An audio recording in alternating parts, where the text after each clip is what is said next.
Zdaj, dovzetnost za hipnozo je v bistvu opredeljena kot neka zmožnost za doživljanje sugeriranih sprememb v fizioloških odzivih, čustvovanju, percepciji in tudi vedenju med hipnozo. Ampak raziskave kažejo, da je dovzetnost za hipnozo tudi prediktor odzivnosti na sugestijo v budnem stanju in da ima en kup psihofizioloških korelatov, ki vplivajo na vsakodnevno delovanje. In mi se v bistvu predvsem ukvarjamo s temi psihofiziološkimi korelati, ki vplivajo na vsakodnevno funkcioniranje. Dovzetnost za hipnozo merimo standardiziranimi lestvicami dovzetnosti za hipnozo. Zdaj najbolj razširjene so Stanfordske lestvice dovzetnosti za hipnozo, ki so sestavljene na način, da imamo najprej neko vpeljavo v hipnozo, ki jo imenujemo indukcija v hipnotično stanje, in potem terapevt poda 12 standardnih sugestij in opazuje, a se oseba odziva na te sugestije ali ne, in podeljuje točke. In potem na podlagi teh točk osebe lahko razvrstimo v 3 skupine glede na njihovo dovzetnost za hipnozo. In sicer imamo nizko dovzetne za hipnozo, ki jih je tam nekje 15% populacije, srednje dovzetne za hipnozo, ki jih je tam nekje 70% populacije, in pa visoko dovzetne, ki jih je tudi tam nekje 15% populacije. Raziskave kažejo, da je hipnoza učinkovita na različnih področjih v kliničnem smislu, recimo pri anksioznih motnjah, pri depresiji, pri različnih psihosomatskih motnjah in pa predvsem za zmanjševanje bolečine. In naprimer, predvsem pri zmanjševanju bolečine metaanalize kažejo, da je pomemben moderator učinka terapije prav dovzetnost za hipnozo. Ker imajo visoko dovzetni posamezniki specifično fiziologijo, tudi na nivoju možganske strukture in možganske funkcionalne povezanosti med posameznimi področji v možganih se razlikujejo od nizko dovzetnih. In ker dovzetnost za hipnozo torej pomembno napoveduje učinkovitost terapije, bi bilo pomembno razumeti, na kakšen način jo lahko izboljšamo oziroma povišamo, ker bi to potem omogočilo, da lahko hipnozo bolj uspešno apliciramo na večji del populacije. Zdaj tukaj ni nekega enoznačnega odgovora, to je še predmet raziskovanja. S tem se ukvarjajo tudi nekateri drugi raziskovalci v Italiji, na kakšen način bi se dalo to dovzetnost za hipnozo izboljšati. Poskušali so s transkranialno magnetno stimulacijo določenih predelov možganov, ampak zaenkrat so ti rezultati zelo nasprotujoči si v različnih raziskavah. Tako da tukaj je še eno pomembno področje, na katerem je potrebno več raziskovalnega dela. Naša raziskovalna skupina je tudi sodelovala pri strukturnih raziskavah možganov in te raziskave so v splošnem pokazale, da obstajajo razlike med visoko in nizko dovzetnimi posamezniki v volumnu sivine, predvsem v malih možganih in pa v inzuli, pri čemer imajo visoko dovzetni posamezniki manjši volumen sivine. To pa potem lahko pojasni nekatere druge razlike v vedenju, doživljanju in tako naprej med visoko in nizko dovzetnimi posamezniki.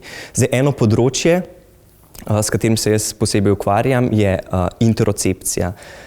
Interocepcija je v bistvu percepcija in integracija signalov iz notranjih telesnih organov, recimo srca, respiratornih signalov, gastrointestinalnih signalov in tako naprej. In te signali se integrirajo v subjektivno doživljanje, če temu tako rečemo, v inzuli predvsem. In tako kot sem rekel, visoko dovzetni posamezniki imajo nižji volumen sivine v inzuli.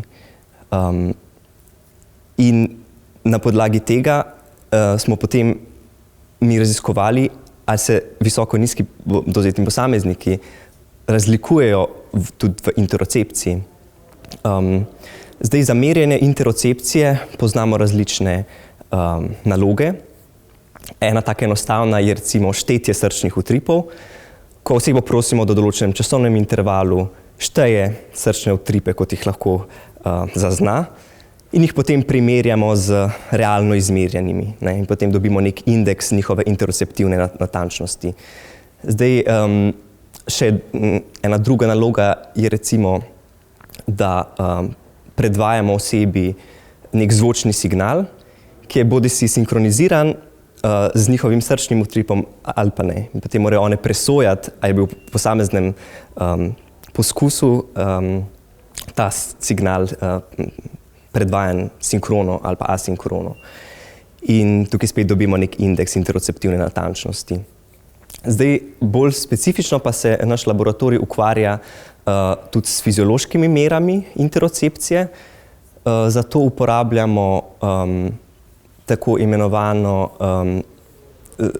imenovane srčnimi utripi vzbojene kortikalne potenciale. To praktično pomeni, da simultano snemamo možgansko aktivnost z elektroencefalogramom in pa srčno aktivnost. In potem vsak R vrh v srčni aktivnosti tretiramo kot nek dogodek in potem izmerimo, kakšno možgansko aktivnost, kakšno kortikalno aktivnost je ta dogodek v povprečju izzval pri tej osebi. In ugotovili smo, tako z temi vedenjskimi preizkušnjami kot s fiziološkimi merami, da imajo visokodovzetni posamezniki dejansko slabšo interoceptivno natančnost in nižje amplitude teh kortikalnih potencialov, ki so izzvani s srčnimi utripi. Je pa tudi na tem področju še veliko odprtih vprašanj. Zdaj, kot zanimivost lahko povem, da zakaj proučujemo interocepcijo, ker je interocepcija pomembna in pomembno vpletena v različne čustvene in kognitivne procese. Naprimer, vaš spomin se razlikuje, vaše pomnjenje se razlikuje v sistolah in diastolah srčnega utripa. Tudi recimo to v vsakdanjem življenju lahko opazite, da ko vam srce začne hitreje biti, da morda začnete občutiti neko anksioznost, neko tesnobo, neko napetost. In raziskave so pokazale, da se spremembe v interocepciji, da so pomemben napovednik razvoja različnih psihopatologij. In razumevanje teh interoceptivnih profilov nam potem lahko pomaga diagnosticirati določene motnje, hkrati pa razviti specifične vrste zdravljenja in specifične vrste interoceptivnih treningov, s katerimi potem lahko nekako poskušamo odpravljati te težave. In tudi pri visoko dovzetnih posameznikih lahko recimo bolj pogosto so bolj nagnjeni ti posamezniki k razvoju disociativnih motenj, za katere je značilna nižja interocepcija. Recimo tudi k razvoju posttravmatske stresne motnje, če so izpostavljeni takim dogodkom.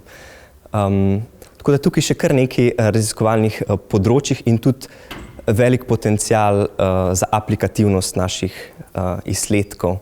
Ker mi načeloma ne raziskujemo v kliničnem kontekstu, smo res eksperimentalen laboratorij, ampak seveda se trudimo, da bi potem v končni fazi ti naši izsledki kaj pomembnega doprinesli tudi v klinično prakso. Mene hipnoza spremlja praktično celo življenje, ker sem vnuk profesor Painterja, ki je bil nekako pionir medicinske hipnoze v Sloveniji. On je bil ginekolog in porodničar in je imel ves čas to močno željo, da bi na varen in dokaj enostaven način zmanjšali porodno bolečino. In ko je hodil po svetovnih kongresih, je prišel tam v 70-ih letih v stik s hipnozo, ki se je v tujini v tistem času že uporabljala tudi v kliničnem kontekstu, predvsem za zmanjševanje bolečine, tako kot sem že prej povedal. No, potem je nakupil par knjig, na kongresih je šel na kakšno delavnico, v tistem času so bili recimo na Švedskem zelo močni na tem področju, in potem je poskusil v domači porodnišnici v Kranju, on je bil takrat deloval v porodnišnici v Kranju, in potem leta 1962 izpeljal prvi porod v hipnozi. No, od takrat naprej je potem začel hipnozo postopoma uvajati najprej v porodništvu, potem kasneje v svojem življenju pa še na mnoga druga področja. In od leta 1962 do leta 1972 je potem kar 20% vseh porodnic v Kranju rodilo pod hipnozo. In tukaj se mi zdi tudi en zanimiv podatek, ne, da če primerjajo, verjetno vse te ženske niso bile visoko dovzetne za hipnozo, ker pomembne učinke hipnoze lahko vzbujamo tudi pri srednje dovzetnih in tudi pri nekaterih nizko dovzetnih prek drugačnih mehanizmov, ki temeljijo bolj na placebu kot na hipnozi. Je pa vseeno nekako zanimivo, da teh 20% sovpada v grobem s temi 15% visoko dovzetnih. Ja, no, kasneje je tudi začel uvajati področja hipnozo v obravnavo različnih drugih motenj, ker je bil poleg tega, da je bil zdravnik tudi psiholog, potem delal tudi z različnimi psihosomatskimi motnjami, anksioznimi motnjami in tako naprej. In potem pomembno, ne, ustanovil najprej sekcijo za klinično in eksperimentalno hipnozo pri Slovenskem zdravniškem društvu in kasneje Društvo za medicinsko hipnozo Slovenije, ki deluje še danes in v katerem izobražujejo zdravnike in psihologe za opravljanje medicinske hipnoze. No, in tudi jaz sem kot še študent psihologije takrat se udeležil teh izobraževanj, tako da sem od takrat naprej nekako bolj vpet v samo medicinsko hipnozo, sicer pa ne, prek osebnih izkušenj je pa torej šlo od otroštva, ko nas je najprej hipnotiziral zato, da smo dobili to izkušnjo, potem pa tudi v najstništvu za razne osebne težave in tako naprej. No. Mnogim v naši družini je tudi pomagal na tak način. No, potem pa, kako sem prišel pa v PIZO, mene je vedno zanimalo raziskovanje, raziskovalni aspekt hipnoze, ne samo klinično delo s hipnozo. Tako da sem v PIZO prišel prek Erasmus prakse. To se mi zdi res ena odlična priložnost, ki bi jo morali več mladih izkoristiti. Tako da ja, na ta način sem potem poiskal enega redkih aktivnih laboratorijev, ki raziskuje hipnozo in dovzetnost za hipnozo v Evropi. Se tja prijavil, profesorica je bila dosti prijazna, da me je sprejela z odprtimi rokami. No. In potem po tej končani praksi mi tudi ponudila mesto mladega raziskovalca. Poglavje v novem učbeniku hipnoze, specifično o vlogi razlik v inzuli in malih možganih med visoko in nizko dovzetnimi posamezniki in potem njihovih psihofizioloških karakteristikah, ki so s tem povezane. Tukaj govorimo o senzomotoriki predvsem in pa o interocepciji, o kateri sem že nekaj povedal. Gre bolj za mogoče raziskovalno usmerjen učbenik, ne z malo manj poudarka na klinični praksi, ampak kot rečeno, ne, te raziskovalne izsledki so zelo pomembni, ker potem tudi nekako spodbujajo klinične delavce, da potem začnejo aplicirati ta dognanja v svojo prakso. Kar je tudi eno pomembno dognanje našega raziskovalnega laboratorija, je, da se visoko in nizko dovzetni posamezniki razlikujejo v njihovi zmožnosti predstavljanja, se pravi vizualizacije različnih stvari. In tukaj so opravili eno pomembno raziskavo, v kateri so posameznikom naročili naj rotirajo glavo na desno in potem v naslednjem koraku naj si samo predstavljajo to isto rotacijo glave. Medtem so merjali njihovo možgansko aktivnost in potem so primerjali možgansko aktivnost med realnim gibanjem in samo med predstavljenim gibanjem. In ugotovili, da je podobnost v možganski aktivnosti med tema dvema veliko večja pri visoko dovzetnih kot pri nizko dovzetnih. In to imenujemo boljša funkcionalna povezanost med predstavljanjem in akcijo, oziroma tudi med predstavljanjem in percepcijo. Zdaj, kako lahko to apliciramo, ne? Prvo pomembno področje je rehabilitacija. S tem se je tudi profesor Painter ukvarjal v 80-ih letih, ko je delal na inštitutu Soča. Mi lahko sploh pri visoko dovzetnih posameznikih, ko so recimo po poškodbi še ne zmorejo izvajati recimo fizioterapije, na tisti točki lahko že začnejo s predstavljanjem gibanja, ki bo potem sledilo, ne, v fizioterapiji. In tudi med samo fizioterapijo v tistih urah, ko ne izvajajo fizične fizioterapije, lahko izvajajo mentalni trening, mentalno predstavljanje gibanja, kar bo preko te boljše funkcionalne povezanosti aktiviralo podobna možganska področja in preko mehanizmov nevroplastičnosti že v bistvu začelo njihovo rehabilitacijo. Drugo pomembno področje pa je priprava športnikov. Saj večina športnikov to nekako že uporablja in tudi trenerji to poznajo, ne. Mogoče pa ne vejo, da so različni ljudje različno dovzetni za te pristope, ne. Da vizualizacija različno močno vpliva na posameznike z različno dovzetnostjo za hipnozo. Je mogoče pomembno povedati, da se je hipnoza uporabljala kot analgetično sredstvo ali pa celo kot anestetično sredstvo že pred samo iznajdbo kloroforma. No, potem ob iznajdbi kemičnih anestetikov je ta uporaba nekoliko zamrla. Obstajajo pa primeri, ko je mogoče uporaba anestetikov kontraindicirana. Vemo tudi, da imajo nekatere stranske učinke in pri nekaterih posameznikih, pri določenih posegih, bi lahko v bistvu te posege izvedli samo v hipnozi. Tukaj recimo primer iz leta 2016, ko je profesor Ahčan opravil operacijo samo v medicinski hipnozi, ko je izrezal kožno tvorbo na obrazu. Bolečino je zmanjševal tudi profesor Painter med porodi s hipnozo.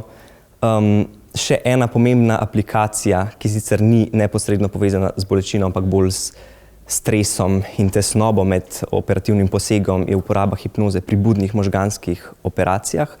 To izvaja doktorica Markovič Božič na UKC Ljubljana. No, kar pa je nekako doprinos našega laboratorija,